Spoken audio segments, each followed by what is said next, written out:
Okay. Well, folks are saying y'all can hear me, so we're just gonna go with that. Awesome. Hello. Good to see all of you today. Really appreciate you guys spending some time as I share a few things that my brand learned in 2020 and how it's influencing our strategy in 2021 and beyond. My name is Sylvia Rolle, and I'm the Deputy Digital Engagement Director for North America at Change.org. I live in Washington, D.C., although my roots are in the Southern United States. I came to digital work from working on political campaigns in the U.S. at the local, state, and federal level. My first digital job was actually with the Obama campaign back in 2012. So I've also had the opportunity to spend time with one of the largest public affairs agencies in the country. So sending a special shout out to any former agency folks on the call. So that's just a little bit about me. And like so many of you, my email world was turned upside down last year. But first, let me tell you a little bit about my organization. There are a lot of online petition platforms out there, but Change.org is the largest in the world. With over 400 million active users, you can imagine that we send a lot of email. In fact, across the globe, we send over 700 emails per month. And we are steadily increasing that number. Soon we'll be sending 1 billion emails a month. So you got to know that I'm here because I really love email. But that's not where we started.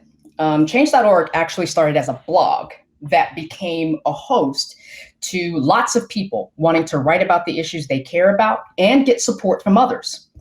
Then the company evolved into a platform that actually sent out emails about those issue campaigns to get support from even more people. So it was more of like a batch and blast operation back in those really early days. But as more users encountered petition campaigns shared over email and social media, and our email list grew, we had to find ways to ensure that we were delivering relevant content to the right users, which led to the development of our audience issue theme tags, which was great for open rates, but it really didn't do enough to solve for unsubscription rates or even help us boost signatures for the petition campaigns that we were supporting. So that's what led us, I am all over the place with this super sensitive touchpad. One time for MacBooks. Okay, so that's what led us to our segments program, which actually looks at user behavior over a fixed period of time in the past to determine how much email a particular user needs to receive and when, regardless of their audience issue or theme tags that may be associated with them. So as you can see here at the top end, we have the newer users who may have only signed one petition in their whole lives, all the way down to power users there at the bottom, who are people who would literally sign petitions every day if they could. So a user segment determines, again, how often they will see us in their inbox, because relevance is also about making sure you aren't wearing out your welcome in people's inboxes, whether they like your content or not.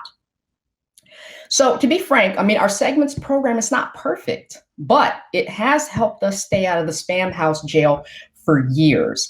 And that's basically where the year 2020 found us.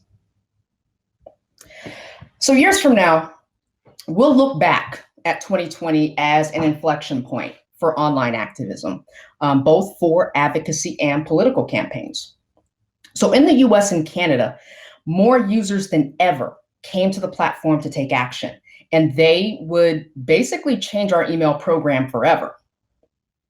So after COVID arrived in North America and Europe, and the world scrambled to react, people across the US and Canada flocked to the platform to start petitions demanding action, from closing schools to providing financial support for industries hit hard by the lockdowns, to demanding racial justice in the midst of it all.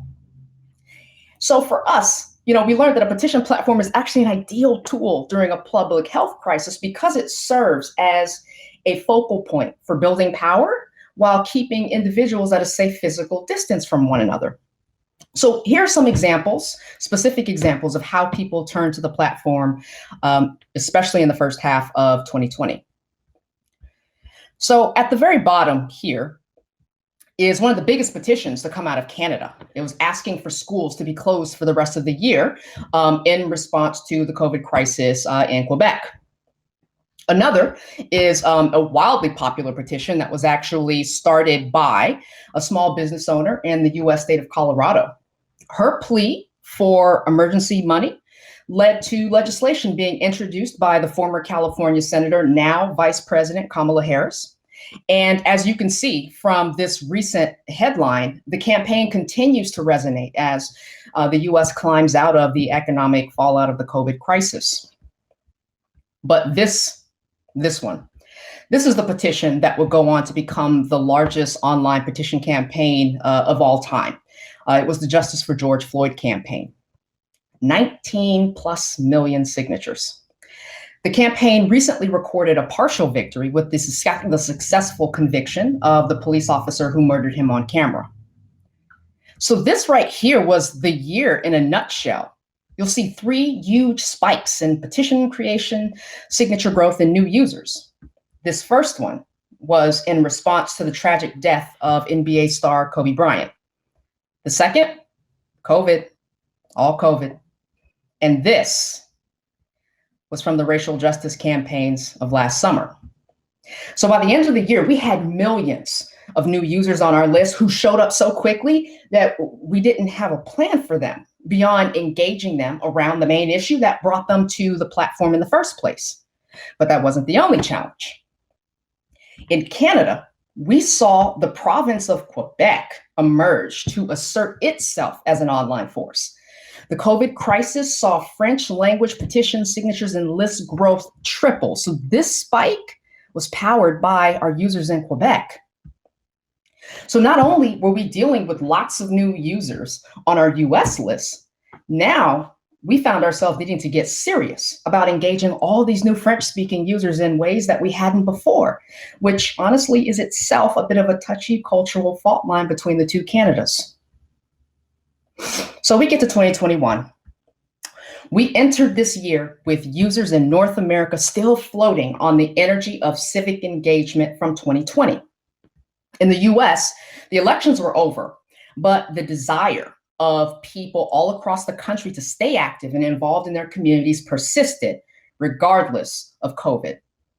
So to meet this moment, Change.org committed to providing more petition campaign support than ever before to thousands of petition starters across North America, with the goal of helping these change makers win as many victories as possible. So when that happened, the only thing on our minds was list health, because we knew that our email send volume would have to surge. We would be sending more campaigns to our list than ever before. And we would be doing this before we fully captured the new composition and performance of our major audience issue tags. Obviously, we were worried about open rates falling. We worried about unsub rates rising and overall deliverability taking a hit as we carpet bombed our audiences with more campaign opportunities. But this is where we learned that a good defense can support an aggressive campaign strategy. And in our case, the good defense was the segment's foundation. So here, if I can just get there we go, perfect. So here we have the results from Q1 of this year. So these are all from the US program, not including anything that happened in Canada. So the first full quarter of this new strategy of aggressively ramping up our send volume to our list, we decided to focus on 2 key health metrics, which were our open and our unsubscription rates. So these yellow lines that you see are the moving 6-month average, which we use as our baseline. And the blue lines reflect the actual segment performance during the time period involved, which of course is Q1. And these are 3 of our more engaged segments. This is the least of the engaged. And if you remember from the other slide, this is the most engaged folks. So in any case, as you can see, our more engaged segments held steady. And surprisingly, our less engaged segments liked it. Their open rates actually ticked up a bit when we fully anticipated seeing the opposite. And as for the unsub rates, this spike in early January, it happened before we ramped up send volume. And frankly, I still don't know what happened there. But you can see that overall, our unsubscription rates fell for each segment during the quarter, and they fell the most dramatically for our most engaged user segment. So in other words, we stressed these lists without having perfect information about our list composition, but the list didn't burn because we got the fundamentals right. So in this case, respecting the preferred send cadences of audience segments, regardless of any secondary issue or theme tags. So this wasn't sophisticated or particularly sexy, but it gave us the space to further build out the personalization foundations that will keep our email program relevant in the US and Canada for our users this year and beyond. So where do we go from here? Boy, my fingers are a little shaky and this is super sensitive. So let's see if we can get to, there it is. Perfect. So where do we go from here? We will be focusing on what we are calling our 4 pillars for the future. So these 4 programs will provide the foundation email needs to maintain its relevance for our users. Okay, so the first area of focus will be what we're calling segments 2.0, where we want to begin we want to use a scoring system to actually provide more context to user behavior. You know, as I said before, we were just kind of taking a snapshot in time. And it's basically a bit more backward looking and definitely incapable of capturing sudden changes in user behavior. So the goal by adding this modification is to refine this defensive tactic to just become more dynamic. Just to go back to the previous example, segments 2.0 would have captured those casual segment users as soon as their open and sign rate activity picked up and bumped them up into the core engagement segment, the next more engaged sort of segment. So this improved approach helps to spread the range of user behavior a bit more broadly across all of our engagement spectrum, which is basically what this really groovy kind of psychedelic looking graph is trying to convey. But the bottom line is this: if we get better at capturing the range of user behavior, that will help us to ensure that we are truly delivering content to our users when it is most useful to them. So next is narrowcasting. And we want to make a distinction between audience narrowcasting and micro-targeting, okay? So obviously we aren't Facebook and we aren't Amazon, and it is unlikely that we will ever reach the point of having such large quantities of data about different elements of our users' lives to the point where we're sending petition campaigns to men between the ages of 30 and 35 who are not married, liberal, and only drive Audis and don't own dogs. Nor do we want to, right? As a platform that promotes civic action across the world, we don't want to contribute to the polarization and the fracturing of societies by hyper-targeting and delivering content in ways that touch the fracture points of society.